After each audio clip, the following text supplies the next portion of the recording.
Rebecca Wells comes to the Northwest with Calla Lily Ponder. Please join us tonight for a book club in an intimate setting at Liberty Bay Books. Ricky and I were starting to become good friends, and we could laugh about my infatuation phase. That was the phase when I adored him so much that I just could have really just licked his shoes, but didn't. So this day came where we could laugh about my little infatuation phase, and I was cutting and doing hair as a training student, and with him out on the floor, as we called the public part of l'Académie. And one evening I was staying late to clean up the little kitchenette in the back that we all shared, while Ricky was still out front. Well, I heard the tinkling of the bell on the front door, followed by some sounds of sobbing. And then Ricky came through the pink and white striped curtain that divided the rooms and said, "Oh, Calla, I'm so glad you're still here.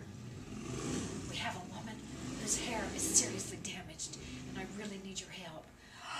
"Well, of course, Ricky," I said. "She has almost total hair breakage." Ricky said, "Almost the worst I've ever seen."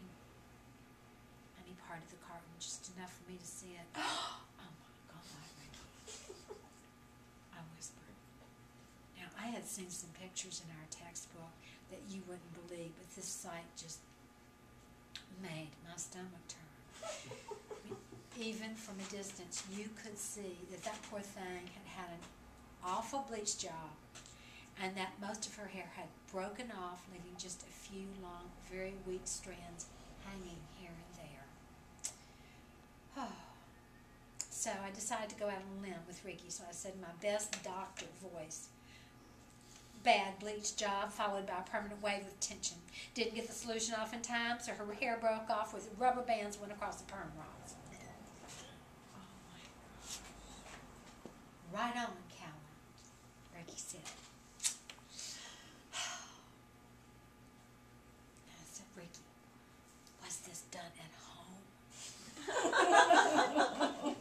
I mean, surely this is not the work of a hair professional.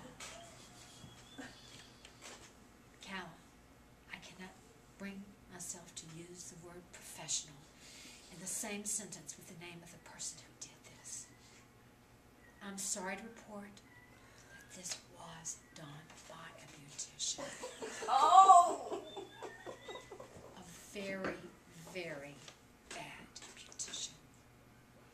It's enough to make my blood boil. Ricky Chalon was the very definition of cool and calm under pressure in not any beauty salon, but his face had turned a dark shade of red, and I said, "Dear Lord, Ricky." Ricky just put up his hand and continued, "I will not name the person who did this, but I will say that he is known for damage. Hair hurricane is what many of us call him here in New Orleans. The baddest of the bad, the Cruella de Vil of the cosmetology world." But enough on that. What we have here is a beauty emergency on our hands, and it will keep us here a couple of extra hours. But Calla, you could learn a lot this evening. And afterward, I'll buy some muffalettas. What do you say? I said, "I'm Ricky. I said, I'm ready, Ricky." "Good," now he said. "Now you and I have just begun the conversation of healing in beauty. It is essential that our client leave here tonight feeling not just good about herself and how she looks and ready to follow her hair recovery regimen every day. It is part of our job to make her feel whole again." Then Ricky swept through the curtain, back onto the floor with a flourish and confidence that only he, Ricky Chalon, could muster. Ricky said, "Urbaline, you are so fortunate that you have a face that looks fantastic with very short hair." I was just browsing through this month's Vogue, and I saw Mia Farrow with her short cut, and you are her spitting image. Now, one one of our finest here at Academy will be assisting me this evening, our Miss Calla Lily Ponder. Calla Lily will begin by applying a special deep moisturizing treatment that I have developed especially for this type of situation. Do you think you can really help? Herbaline asked. You could just tell by her voice that she had been making bad hair choices her whole life. Help, Ricky said. Baby, we're going to have you looking like you stepped off the plane from Paris. I just love it when Ricky talks like that. Ricky kept on talking to Herbaline as he went over to a special locked cabinet to get some ingredients. That cabinet was a source of great gossip and speculation at l'Académie, with everyone just dying to know what was in there. And Ricky came back over and he poured into the basic moisturizer that I had prepared a couple of his proprietary potions, as he referred to them.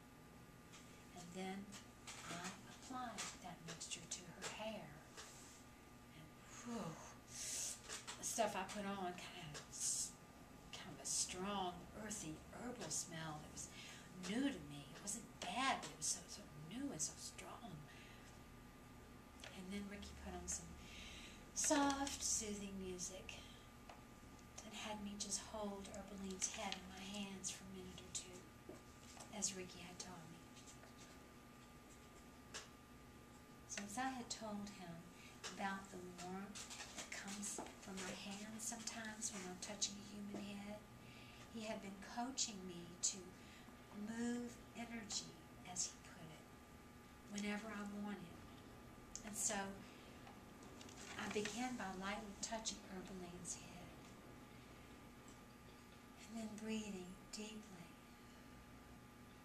and evenly as I drew my palms away. And that drew her energy into my hands. So basically, what I was doing is I was washing her energy. See, when I hold a client's head in my hands, their energy comes up to me, and it moves up from me to the Moon Lady, where the Moon Lady washes it in her river of love and goodness, and then she sends it back down to me, and then through me and back into the client in all of its new cleanliness. Herbaline's deep sigh and the look of peace on her face let me know that Medea's and Ricky's teachings